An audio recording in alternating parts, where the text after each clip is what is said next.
Assalamu alaikum. Today our lecture is lecture number 5 and that is AC, DC current and voltage. ठीक है. It is the physics code 301, lecture number 5 AC, DC current voltage. Types of sources हमारे पास आ जाते हैं और इसमें सबसे पहले जो है वो आइडियल वोल्टेज सोर्स हो जाता है. मैं आपको एक पते की बात बताती हूँ. आइडियल वो चीज़ होती है जो किसी भी चीज़ के अंदर जब एंटर कर दी जाती है, जब रख दी जाती है, तो वो उसकी मूवमेंट को, उसके काम को, उसके फ्लो को डिस्टर्ब नहीं करे. ठीक है, बगैर डिस्टर्ब किए काम करे, वो चीज़ जो है वो आइडियल होती है. ठीक है, ये बात अपने माइंड में रखना आप. आइडियल वोल्टेज सोर्स में a source in which terminal source voltage same independent of the amount of current drawn called ideal voltage. Source जो है जिसमें टर्मिनल सोर्स जो है वोल्टेज का सेम होता है independent of the amount of the current के, कि करंट पे कोई डिपेंड नहीं होता, वो करता इंडिपेंडेंट होता है, और इसको हम जो है वो आइडियल वोल्टेज सोर्स कहते हैं. ठीक है. If you like this video, then please subscribe this channel, press the bell icon, but please share with your fellows. Thank you. उसके बाद ग्राफिकल रिप्रेजेंटेशन इसकी आ जाती है. ग्राफिकल रिप्रेजेंटेशन को देखें तो y जो है इंडिपेंडेंट रखा जाता है एक्स एक्सिस के अलोंग, और इसकी वैल्यू जो है y की वो रिमेन सेम रहती है. ठीक है, ये यहाँ पे सेम रहती है. अप्लाई द सर्किट थ्योरी, अगर हम इसके ऊपर सर्किट थ्योरी अप्लाई करते हैं तो v is independent of i, तो v जो है वो इंडिपेंडेंट i के हो जाएगा. ठीक है. नेक्स्ट चलती है, हमारे पास है डायरेक्ट वोल्टेज. डायरेक्ट वोल्टेज क्या होता है? The voltage which is independent of time, वो वोल्टेज जो इंडिपेंडेंट होता है टाइम के, and its magnitude and direction, और इसकी मैग्नीट्यूड और डायरेक्शन भी डू नॉट चेंज, वो तब्दील नहीं होती, विद टाइम के साथ बिल्कुल तब्दील नहीं होती, उसको हम डायरेक्ट वोल्टेज कह देते हैं. डायरेक्ट क्वांटिटीज पे आते हैं. The quantities whose magnitude and direction do not change, वो क्वांटिटी जिसमें मैग्नीट्यूड और डायरेक्शन तब्दील ना हो उसको हम डायरेक्ट क्वांटिटीज कहते हैं. फॉर एग्जांपल वी और I. Voltage and current. Alternating quantities क्या होती हैं?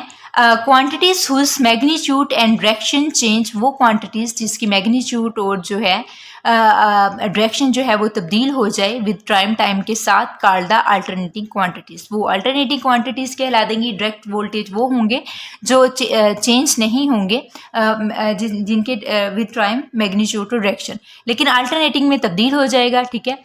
For example V and I. Dependent controlled source जो होते हैं वोल्टेजेस के, वोल्टेज कंट्रोल्ड सोर्स और करंट कंट्रोल्ड वोल्टेज सोर्स, हमारे पास ये सोर्सेस हो जाएंगे.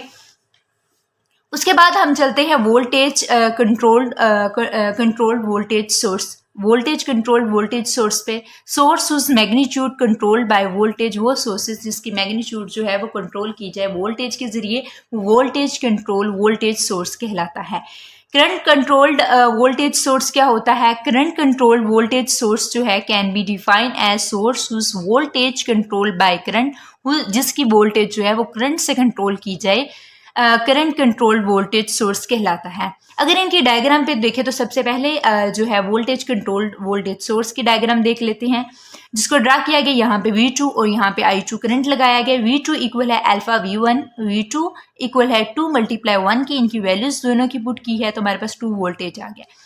इसी तरह अगर ऊपर देखें तो V2 अल्फा V1, V2 यही केस जो कि लेकिन है हमारे पास 2 × जो है 2. ठीक है, तो वो 4 वोल्टेज आ जाएगा. इसी तरह हम करंट कंट्रोल्ड वोल्टेज सोर्स की अगर डायग्राम यहाँ पे लेते हैं तो ये आप देख सकते हैं कि V2 और ये I2 है हमारे पास यहाँ पे, तो V2 क्रॉस इक्वल है R I1 के, और V2 की R की वैल्यू पुट कर देंगे 2, I की 1, और वो 2 वोल्टेज आ जाएंगे. बिल्कुल इसी तरह 4 वोल्टेज इसके आ जाएंगे. नेक्स्ट अगर चलते हैं तो वोल्टेज कंट्रोल करंट सोर्स आ जाएगा. If magnitude current control by input voltage then source called the voltage control current, तो वोल्टेज सोर्स करंट कहलाएगा. इसमें डायग्राम में देखें तो I2 और V2, I2 जो है G V1 से जाहिर किया गया है, I2 G की वैल्यू 2 है, V की वैल्यू 1 है, तो 2 जो है हमारे पास एम्पियर करंट आ गया. इसी तरह I2 बराबर है G V1 4 A आ गया क्योंकि 2 से मल्टीप्लाई हो गया. ठीक है, V की जगह पे 2 आ गया. करंट कंट्रोल्ड करंट सोर्स में आप देख सकते हैं, if magnitude of the current controlled by input, अगर मैग्नीट्यूड को इनपुट करंट के जरिए कंट्रोल किया जाए तो करंट सोर्स जो है हमारे पास आ जाएगा, जो कि कहलाता है करंट कंट्रोल्ड करंट सोर्स। ठीक है, उसके अंदर आप देखेंगे कि I2 और V2 दोनों लिए गए हैं। I2 जो है वो y पे है और V2 x एक्सिस पे है, तो I2 इक्वल है बीटा I1 के I2 जो बीटा की 2 और I की वैल्यू 1 पुट की 2 आ गया और इसी तरह 4a आ गया। ठीक है, एग्जाम्पल लेते हैं हम, एक 10 वोल्टेजेस हमारे पास और यहाँ पे 3 किलो ओहम है। जो बैटरी है वो 10 वोल्टेजेस अप्लाई करती है, क्रॉस में रेजिस्टेंस इसके पास 2 के ओहम है, 2 किलो ओहम है, तो हमारे पास जो करंट है वो इक्वल होगा V/R के 10/3 के जो है वो इक्वल आ जाएगा 3.33 मीटर ए की। ठीक है, ये हमारे पास फाइनल जो है वो आ जाएगी। उसके बाद आप देखें कि हमारे पास जो है voltage dividers and current dividers, voltage dividers और current dividers. Any series circuit is voltage divider, कोई भी सीरीज सर्किट जो है हमारे पास वोल्टेज डिवाइडर होगा। The IR drops are proportional part of the applied voltage, IR जो है proportional part of the applied voltages का हो जाएगा। तो voltage divider and current divider आगे नेक्स्ट पॉइंट, उसमें पहला पॉइंट है special formula can be used. यहाँ पे स्पेशल फार्मूला, स्पेशल किस्म का फार्मूला जो है वो यूज़ किया जाएगा फॉर वोल्टेज के लिए और करंट डिवीजन के लिए, करंट को डिवाइड करने के लिए।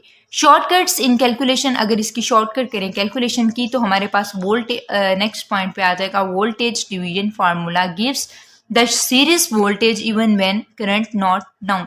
जब हमारे पास करंट भी मालूम नहीं होता तब जब मालूम किया जाता है इसको सीरीज वोल्टेज जो है वो कहते हैं। सीरीज वोल्टेज डिवाइडर अब क्या होता है, current same in all resistance in series circuit. Series circuit में करंट जो है वो सेम होगा किसी भी रेजिस्टेंस के अंदर, करंट जो है वो सेम होगा किसी भी रेजिस्टेंस जो कि सीरीज में पड़ी हुई है। तो हमारे पास जो वोल्टेज है ड्रॉप इक्वल है किसके, प्रोड्यूस के IR के इक्वल है। ठीक है, उसके बाद हमारे पास IR वोल्टेज जो है वो प्रोपोर्शनल होगा सीरीज रेजिस्टेंस के, वो सीरीज रेजिस्टेंस के प्रोपोर्शनल होगा।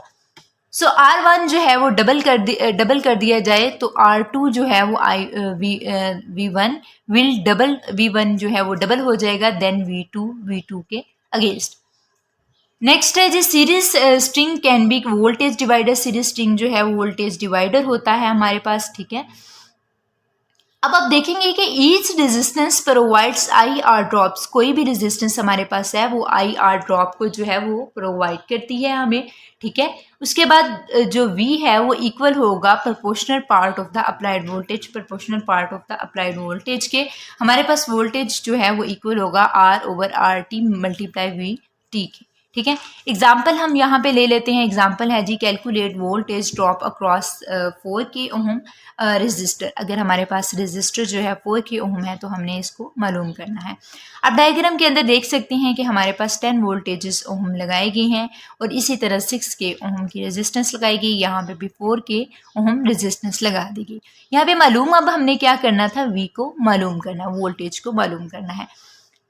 तो ये एंड्स को एक दूसरे से जोड़ दिया, ये 4 एंड्स को, यहाँ पे वोल्टेज बैटरी के लगी गया। तो इसके सोल्यूशन में अगर हम आते हैं तो हम क्या करेंगे कि ये जो है 4K ओम इसको डिवाइड कर देंगे 10 ओम पे। ठीक है, और मल्टीप्लाई कर देंगे 10 से। ठीक है, मल्टीप्लाई भी कर देंगे 10 से।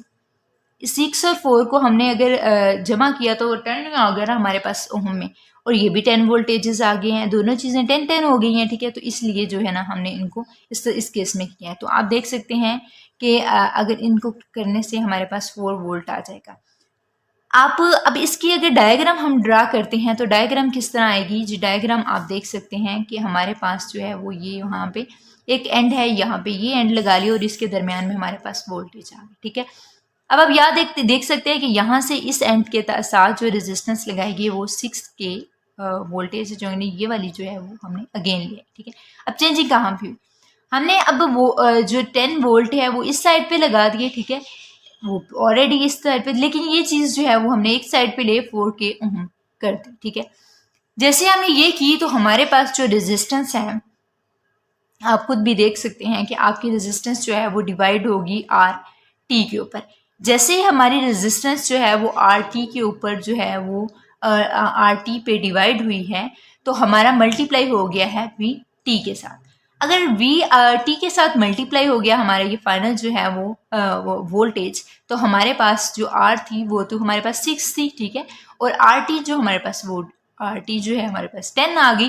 तो 10 आ गई तो मल्टीप्लाई तो ये वी से होगी, ठीक है, जो कि वो 10 ऑलरेडी था, 10 वोल्टेजेस। तो अब इन दोनों को डिवाइड किया और मल्टीप्लाई कर दिया 10 से, तो हमारे पास 6 बाई 10 से डिवाइड किया, मल्टीप्लाई किया 10 से, तो हमारे पास 6 वोल्टेजेस जो हैं वो फाइनली आ गए। यहाँ पे ये जो लेक्चर है, लेक्चर नंबर 5 एंड होता है। हमने यहाँ पे क्या क्या डिस्कशन की है अगेन जो है वो मैं आपको रिपीट कर देती हूँ। हमने आइडियल जो है वो वोल्टेज सोर्स लिया, फिर उसकी ग्राफ रिप्रेजेंटेशन की। उसके बाद मेन पॉइंट्स में हमने पढ़ा कि डायरेक्ट वोल्टेजेस क्या होते हैं। आपको पता है कि डायरेक्ट वोल्टेज वो होते हैं जिसमें मैग्नीट्यूड और डायरेक्शन जो होती है वो चेंज नहीं होती है, और डायरेक्ट क्वांटिटीज वो होती हैं जिसपे मैग्नीट्यूड और इसकी डायरेक्शन जो है वो टाइम के हिसाब से चेंज नहीं होती है, ठीक है। लेकिन अगर हम अल्टरनेटिंग क्वांटिटीज के ऊपर आते हैं तो आप देख सकते हैं यहाँ पे कि मैग्नीट्यूड डायरेक्शन जो है वो चेंज हो गई है टाइम के साथ। ये अल्टरनेटिंग की पहचान है।